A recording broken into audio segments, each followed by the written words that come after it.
everyone. Welcome to Osher Author Talk. I'm Henry DeVries with UC San Diego and the California Business Journal.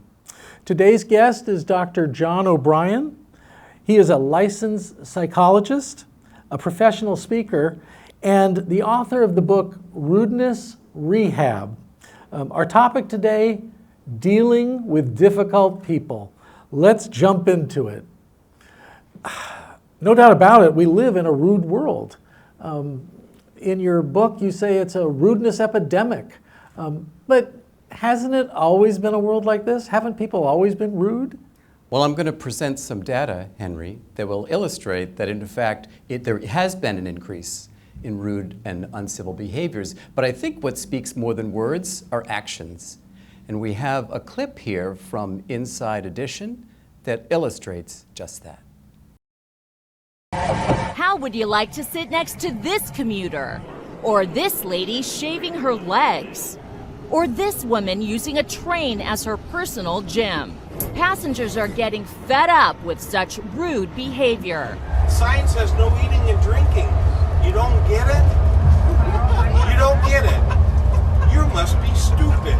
I rode the Long Island Railroad in New York to see firsthand how rude passengers can get. So what gets under commuters' nerves? People who kick the back of the chair.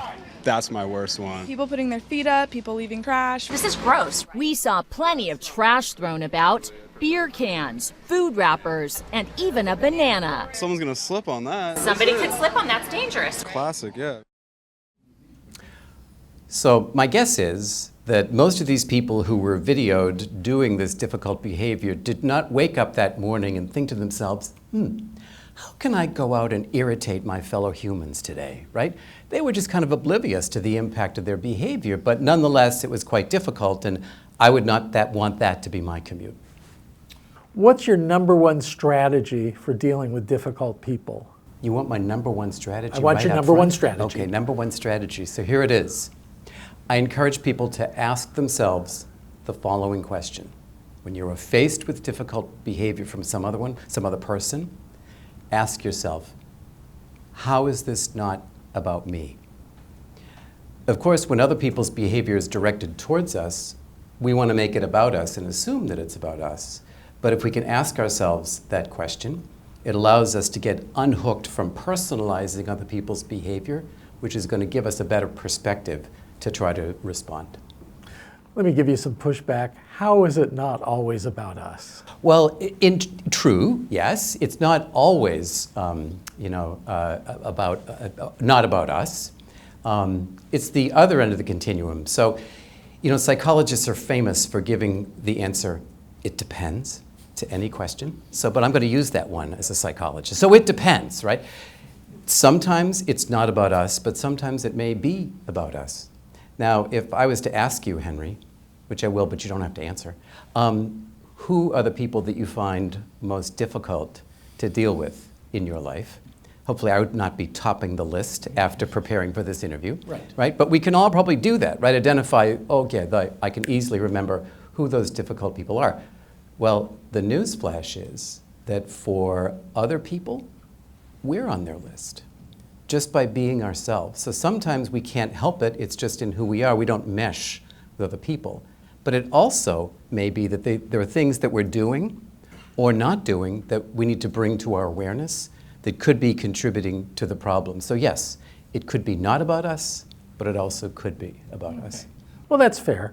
But how does it work dealing with these difficult people in everyday life? What should we be doing?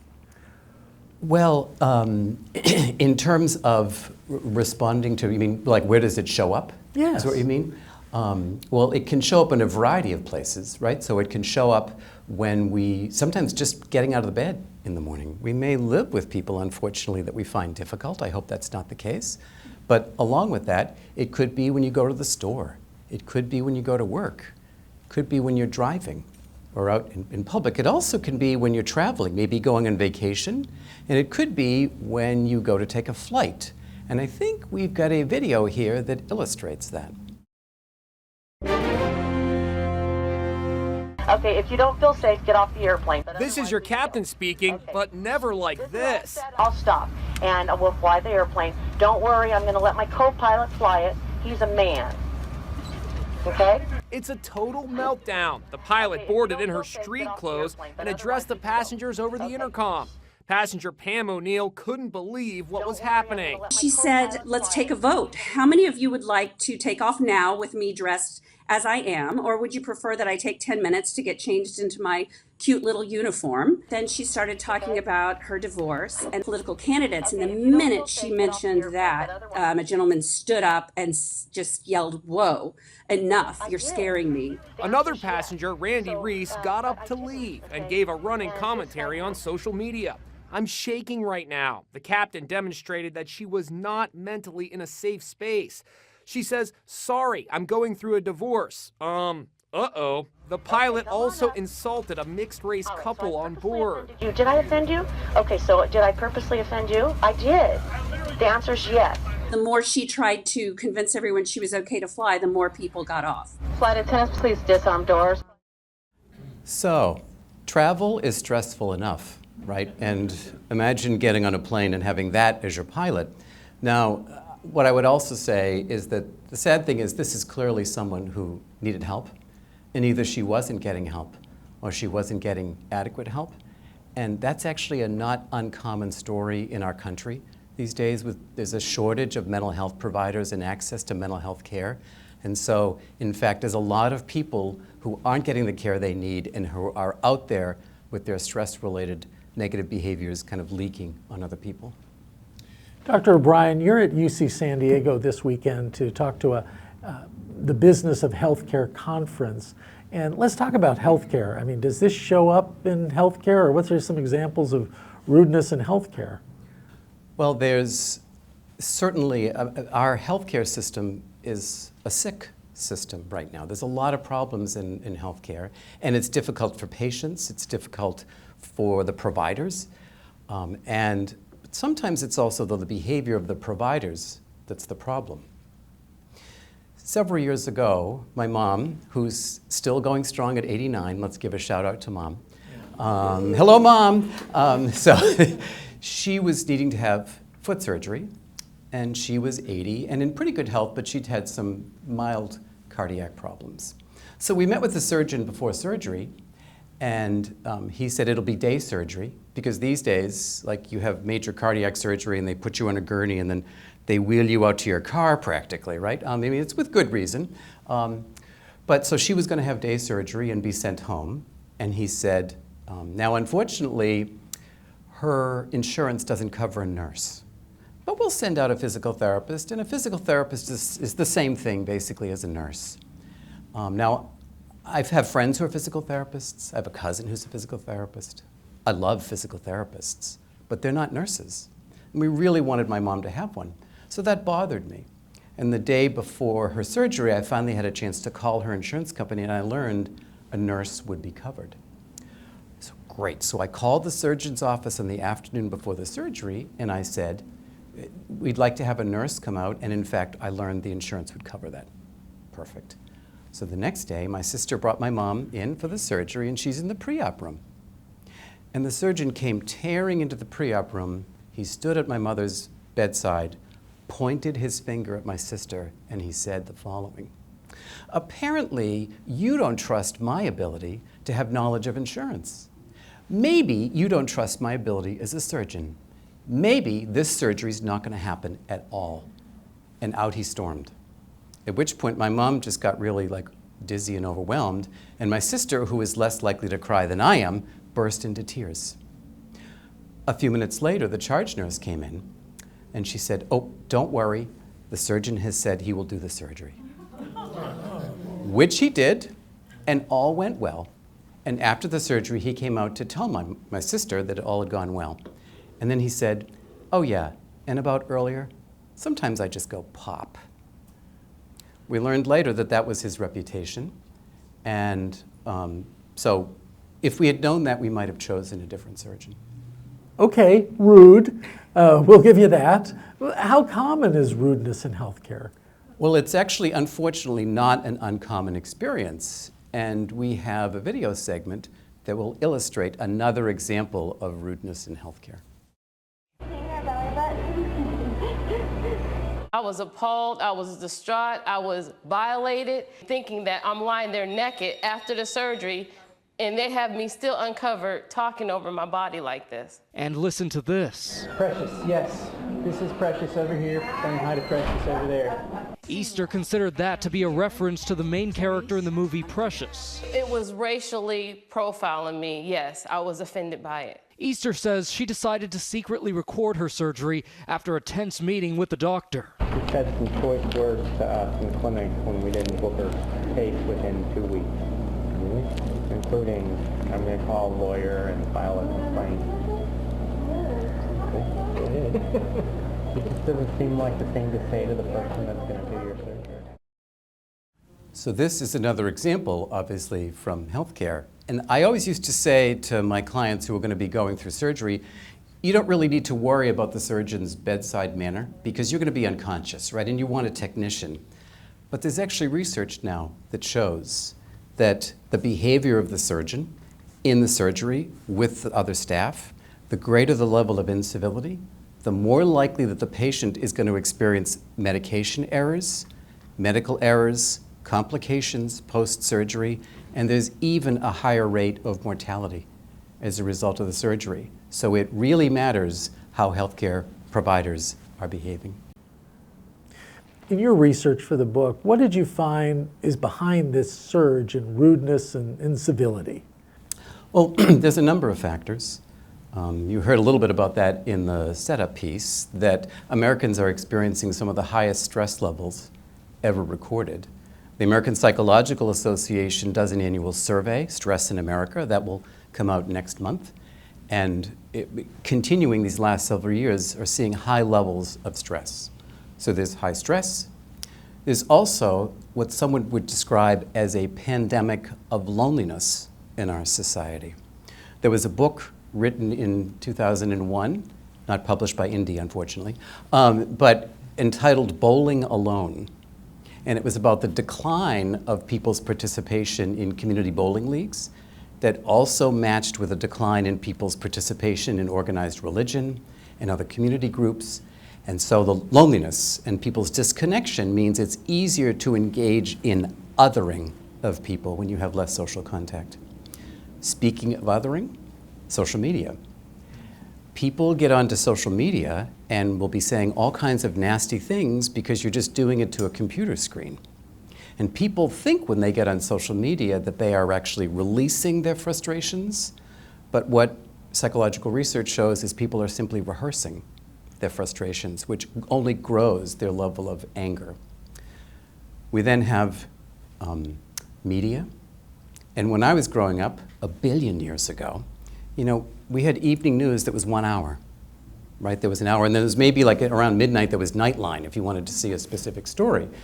Now we have 24/7 cable news. Any time of the day you can turn it on, and their job is to grab eyeballs. Right? They want to say outrageous things to grab listeners and get your attention, and that also then feeds sort of people's outrage, which leads to incivility. And then finally, politics. Henry, did you know that our politics are rather divided at this point? I hadn't heard. Oh yes, well, that's what I wanted to make sure you knew, Thank right? you. Which is that we live in a very divided time politically. Research shows, though, that although we want to think that it's one side or the other, most people fall somewhere in the middle in terms of their belief systems. About 84% of people are somewhere on the continuum, but that's getting lost with the people at the extremes on either end that are speaking. So those are just some of the factors that are contributing to the upsurge in incivility. Thank you. We've talked about healthcare, we've talked about travel. Let's talk about the workplace. So is this impacting business at all? Absolutely. I think that when Christine Porath, who's really the leader in the field of research on incivility, when she started doing research, as she has for about 20 years now, in 2005, she asked workers if they had experienced incivility in their workplace in the last month. And she found that about 50% of workers said that they had. When she repeated that research in 2022, that number was 76%. And 70% of workers said that they'd experienced rudeness and incivility 3 or more times in the last month. More recently, the Society of HR Management has been collecting data every month and every quarter on the incidence of incivility in our society. Similarly, they've found 77% of workers experiencing, and the numbers just keep going up. But what really grabs businesses' attention is that their research says that incivility in the workplace costs businesses $2 billion every day.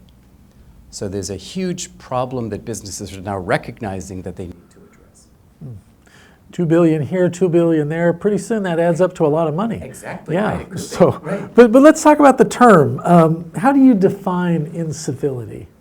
Thank you for asking, because it's actually a term people don't know a lot about. And I checked this again just prior to this interview today. And if you go into Amazon to do a search on incivility,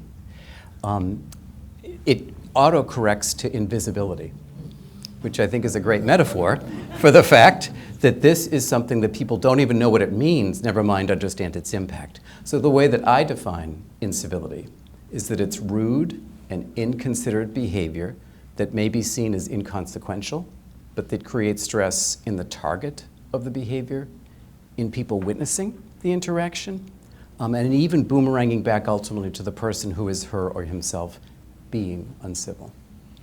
What are the different kinds of incivility you're seeing out there? So there's 3 general categories. The first is what we would probably think of most commonly, which is interpersonal. So these are when you're in a group and someone says something and another person makes a sarcastic, demeaning, dismissive comment, rolls their eyes or sighs when someone says something. So that's interpersonal. The next is cyber. We just talked about social media, right, and the impact of social media.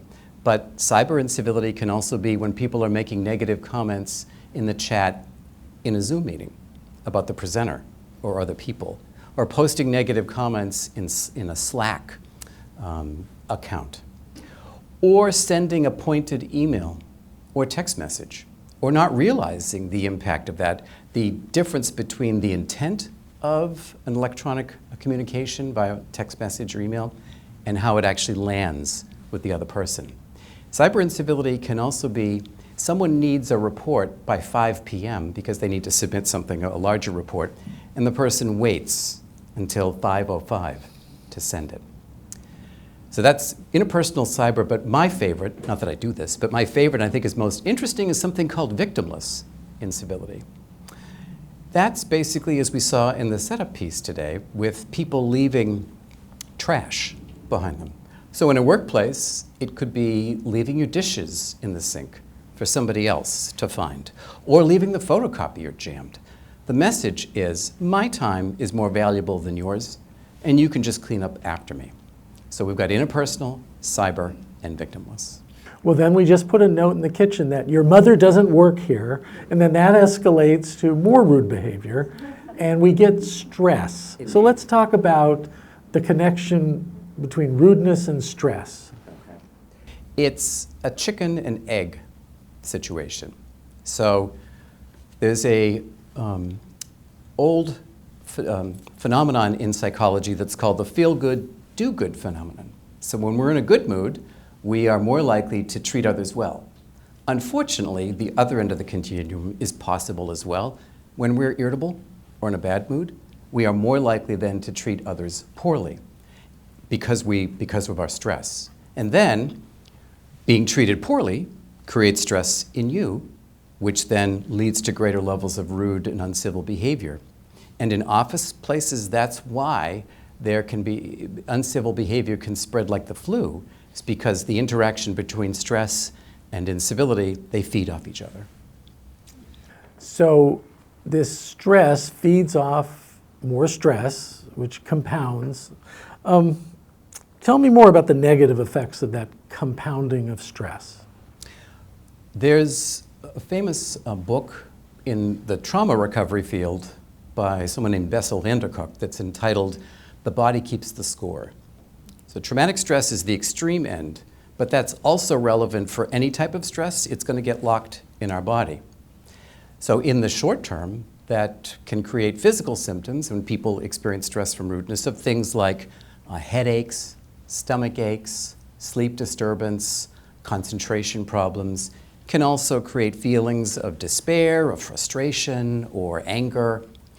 In the longer term, in chronic situations, that can lead to physical health consequences, such as cardiovascular disease, cancers, immune system problems, or other more serious things that we talked about a little bit earlier, like clinical depression, anxiety that we're seeing skyrocketing, or also substance abuse. And I think actually we've got a video clip that illustrates this a little bit further. Most everyone, I think, has felt, rudeness at one point or another from a coworker, and it turns out, Avery, that it could be more serious than we thought. It could indeed have some long-lasting health effects. There was a joint study out of the University of Calgary and the London School of Economics, and they sort of defined this rudeness as things like, deviant behavior. You're walking by someone, you don't say hello, you talk over someone in a meeting, and they found out that that can lead to things like stomach problems, headaches, sleeplessness, long-term problems like that, which can actually cost the company money. Of course, not good for you as a person. So, it goes a long way to be nice around the office.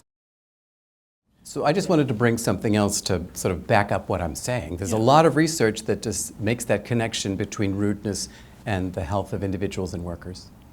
In your book, you talk more about how it's impacting the health. Is there anything more that we should know about this connection? Well, I sort of alluded to it just a minute ago, that we have skyrocketing rates of chronic disease in our society. 60% of Americans have at least one chronic disease. 40% have two or more chronic diseases. You look at the rates of cancer.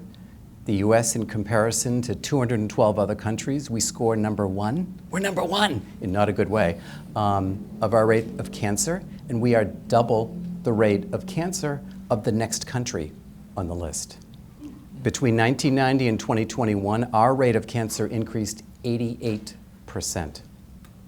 But what really matters, I think what really gets people's attention, is life expectancy. And when you compare the United States to other developed countries, we are 4 years behind on average in terms of our longevity of life, just the average of other countries. We die 4 years earlier. And interestingly, that also depends upon where you live in the United States, because there's a 20-year difference, that's 20-year difference based on the county that you live in the United States, how long you live. So there are some long-lasting health effects. And obviously there's a lot that goes into life expectancy, but one of the things is the stress from rudeness. There you go. And what else are the other impacts on business? Because you talk more about that in the book too. Yes. I think that businesses experience problems from workers who are feeling frustrated in a toxic work culture. If you go to work and you are demeaned or dismissed, then you're not going to speak up, right? You're actually just going to be less likely to offer your opinion. And that without that psychological safety, businesses suffer. People are not speaking up. And ultimately, that can lead workers to feel demotivated, disconnected, and to see a decline in their productivity. It leads businesses to reduced profitability, and it can even lead to the demise of a business. And I have a story about that to illustrate that. Do tell. How about that, right? So several years ago, on a Friday night, my partner and I decided we were going to go out to dinner, and we selected a new restaurant that had recently opened to great acclaim. We arrived at the restaurant, and we were greeted by someone who turned out was the owner. She was funny, friendly, she had a great sense of humor and an infectious laugh, and she talked quite animatedly about how excited she was to be opening this restaurant. We wished her well, ordered our meals. I grabbed my exciting beverage for Friday night, of a water, from the cooler, and we headed on out to the far end of the patio to await our meals to be delivered. And we were seated for about 90 seconds when all of a sudden I became aware of a disturbance on the patio coming from the side of the restaurant, and I was wondering what was going on. Someone was yelling, and I turned and looked, and it was the owner. And she was yelling and pointing, and she was coming at me. And she said, "I don't know who you think you are, but where I come from, taking something you haven't paid for is stealing, and I won't have it." Now let me just freeze this here. So I teach people mindfulness. So you would assume, right, that I would respond in the situation like a mindfulness leader, right? Sure, like the Dalai Lama. Like the Dalai Lama. Except if I were to tell you that, it would not be a true story, right? Because John here does not like someone falsely accusing me or also trying to publicly humiliate me. So I stood up and I said, "I'm sorry. I didn't know I hadn't paid for this water. It's not my job to supervise your workers. And frankly, I don't like the way you're talking to me."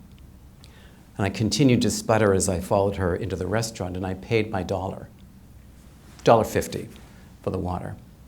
And friends said, "So you left immediately, right, John?" And I said, "I'm a frugal New Englander. We're going to stay and get our money's worth," which I did, and the meal was delicious. But when we left the restaurant that day, we knew we were never going back. And lots of people in that patio witnessed that interaction, and my guess is most of them didn't go back either, because a few months later that restaurant closed. That owner's negative stress-related behavior cost her business. That's sad. Sad to hear. You talk about problems here, but in your book you talk about solutions. And you're a mental health professional, and you give mental health advice on how to deal with this. What type of approach are you advocating? I encourage people to try to feel more empowered when it comes to dealing with difficult behavior in others. We can't change what other people are doing, but we can change what we're doing, and both in how we respond, but also how we react internally to what other people are doing. So taking a mental health approach means that you try to focus on what you can do. You know, there's an old saying that I'm going to paraphrase, which is, "Resentment is the poison I drink, thinking it will harm you." The more stirred up you are about someone else, it's not going to hurt them, it's going to hurt you. So I think taking a skills-based approach allows people to feel more empowered, help them stay calm, and to figure out how they're going to be able to effectively respond to a challenging situation. Well, give us some specific examples or things we can do, let's say in the workplace, to deal with this. Well, for workers, there's a whole lot to say, but in summary, what I would say is I think people have to determine, first of all, is it something like we talked about earlier, is it something I'm doing or not doing that might be contributing to this behavior from someone else? But barring that, think about, is this a one-off? Is this difficult behavior something that is unusual for this person, or do I always seem to have struggles with this person? If I have a good working relationship with them, maybe I can go to them and try to address it. But if I don't, then maybe I need to get the advice of my boss, or maybe human resources. Those could be helpful resources. Unfortunately, I've known people who've gone to their boss to talk through some things, and a few months later, it's come up in their performance review that they don't play well with others in the workplace. So it may be more effective to talk to people outside your organization, a mentor, hire a coach. So getting feedback from others, often outside your workplace, about what to do. Okay. Well, let's talk about all of us. What can we as individuals do when we're dealing with difficult people? Well, I'm on a mission Okay. to turn all of us into superheroes, okay? Do you want to be a superhero, I'm signing Henry? up now. Okay, good. How about the audience? You guys ready to be superheroes? Excellent, good, okay. So, wow, what a great audience, right? How enthusiastic. So, you know, in Marvel Comics, when the hero is trying to fend off the villains, whoever they are, you see the acronym BAM, BAM, BAM. So we're going to talk about that acronym BAM, which in regard to rude behavior stands for breathing, active listening, and mindfulness. For a minute, I thought we were going to go to fisticuffs. So, okay, so BAM, let's break it down. Let's take the acronym one at a time. What's the B stand for? So B is for breathing. Breathing. And it's not like you're going to get somewhere and think, oh shoot, I forgot my lungs, right? They're always with us. They're always at the capacity. And I was glad I had my lungs a few years ago when I met the wolf in sheep's clothing. So I had finished doing a 6-hour presentation at the end of a very long week. I'd driven 2 hours outside of Portland to do the talk. And it was at the end of the day, and people were coming up to say thank you or to ask questions. And there was this woman who caught my attention before I even started talking to her because she just beamed. She had this glow about her. She had a beautiful long hair, beautiful expression, big eyes, and a really wonderful smile. And she came up and she said to me, "Oh, John, I really enjoyed your talk." And I said, "Yeah?" She said, "Yeah. Of course, once I got beyond your incredible sense of narcissism, I really learned a lot."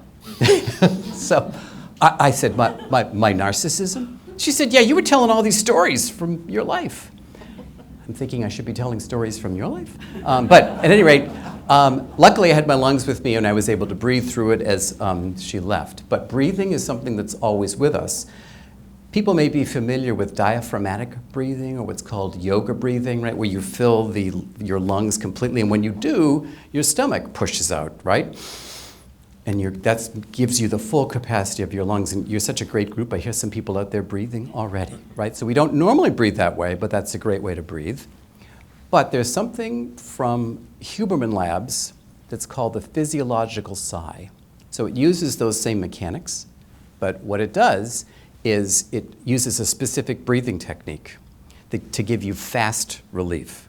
And here it is. So I'll demonstrate. You breathe in through your nose, and then you take a second sniff, and then a long exhale. Let me demonstrate first. Such a great group. You're ahead of me, right? So here we go. We'll go.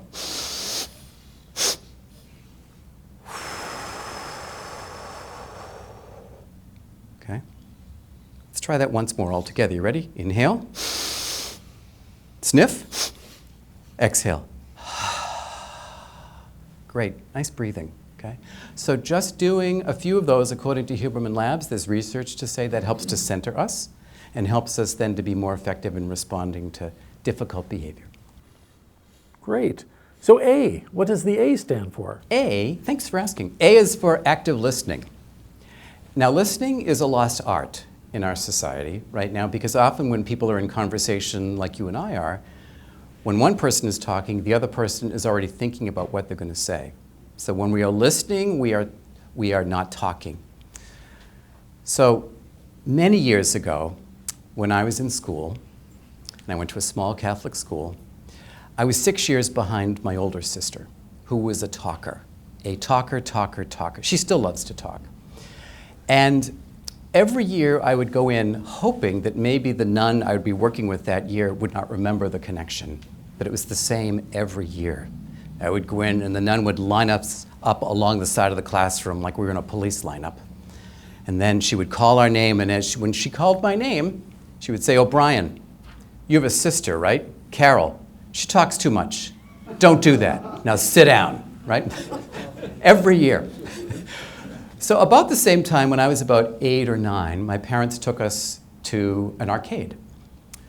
And we were given a certain number of quarters to use. So I was convinced I was going to win that big stuffed animal by doing skee-ball. And unfortunately, my beliefs about my skee-ball ability far exceeded my actual ability.